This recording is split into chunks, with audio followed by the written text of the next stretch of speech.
banjije kukubwira ngo abanyarwanda turagukunda.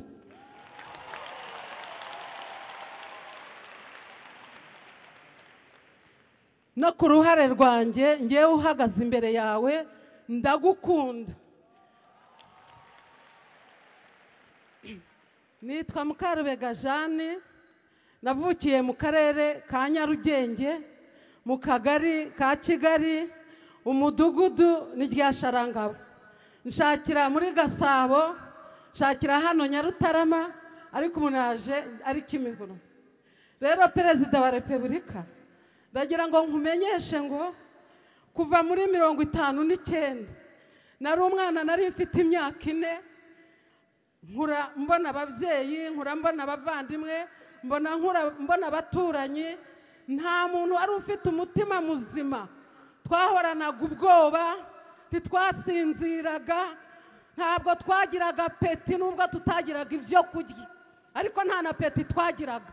Iyo umuntu afite ubwoba, amara barimo gushya mu nda, ntasinzira, nta kimunezeza, ntiyambara ngo aberwe, ntiyahinga ngo abone umubyizi, ntiyacuruza ngo yunguke, ntiyabyara ngo arerere igihugu. Mpagaze hano gusa ngira ngo ngushimire Nyakubahwa Perezida wa Repubulika, wakoze. Ngewe amenye ubwenge, nasanze ingoma ya Kayibanda asimburwa na Habyarimana, abo narababonye. Wakoze ibyo batakoze,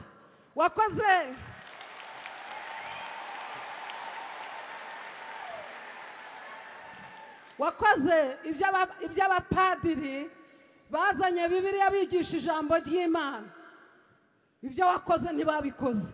Wakoze ibyo abapasiteri batakoze, warakoze.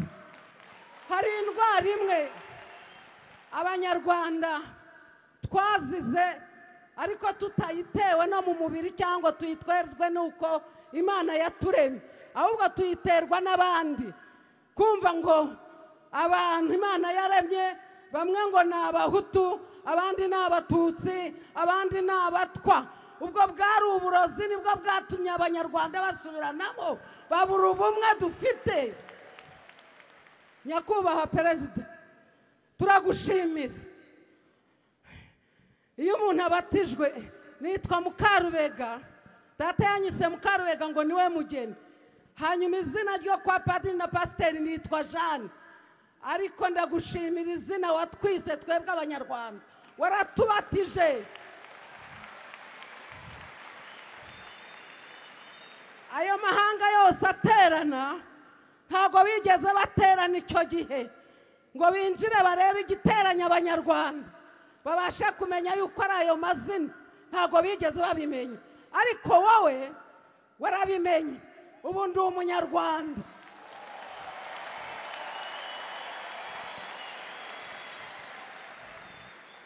Ababyeyi iyo tugenda turi abanyarwanda, abana iyo bari mu ishuri ni abanyarwanda. Nyakubahwa Perezida, navuga byinshi, ariko reka mbwire n'abanyarwanda bose turi kumwe. Ibyo nitegereje ngewe maze kugira imyaka 70, namwe muzitegereze rubyiruko. Mbivuze kugira ngo n'urubyiruko rubyumve. Ntabwo mwaje mugahandura, imvunja ntizari zaratuzengereje. Ntabwo mwaje mugasanga abantu barara mu birere, ntimwadukuye mu birere se mukaturyamisha kuri za matora. Perezida, turagukunda.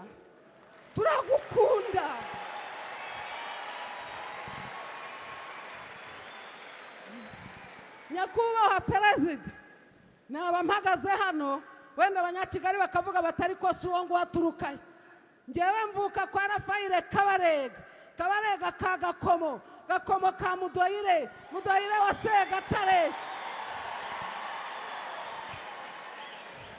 Segatare wa Ndabarasa. Ariko iwacu ntitwigeze tugira na meya, iwacu ntitwigeze tugira abantu barigaga ariko bageze hagati bakabacamo imikato. Ariko uyu munsi wa none abana bagiye mu mashuri bose bariga.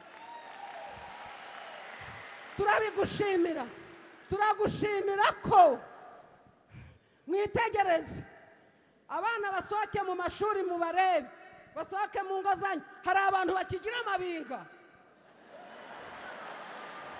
hari abantu bakigira amabinga. Perezida mumbabarire nimbwire perezida uzabwire abo ngabo babivuga bazaza hano mu Rwanda baturebe. Twicaye hano ukatunyanyagizamo ijisho, niwakwerekana umuhutu, niwakwerekana umututsi n'umutwa, nuko twese dukaraba.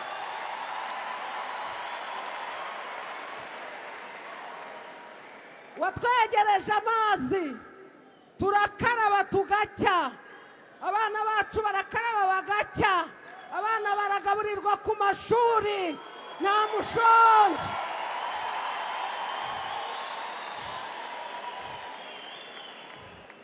Perezida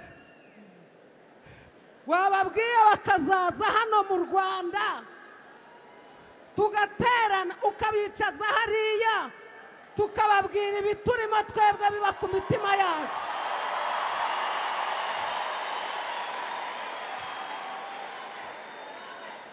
Perezida akanya ni gatoya, mfite imyaka 70, ariko ubu ntaratse wagira ngo mfite imyaka 18.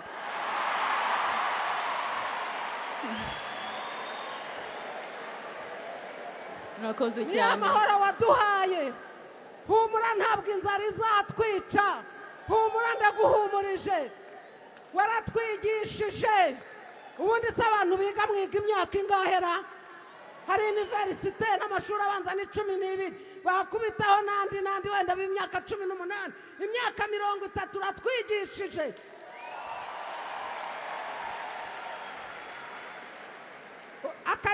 Uturima tw'igikoni ni tayari, ibibina mu midugudu yacu ni tayari, turafatikanya.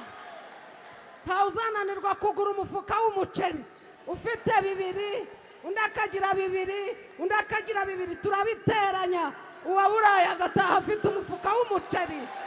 Murakoze cyane.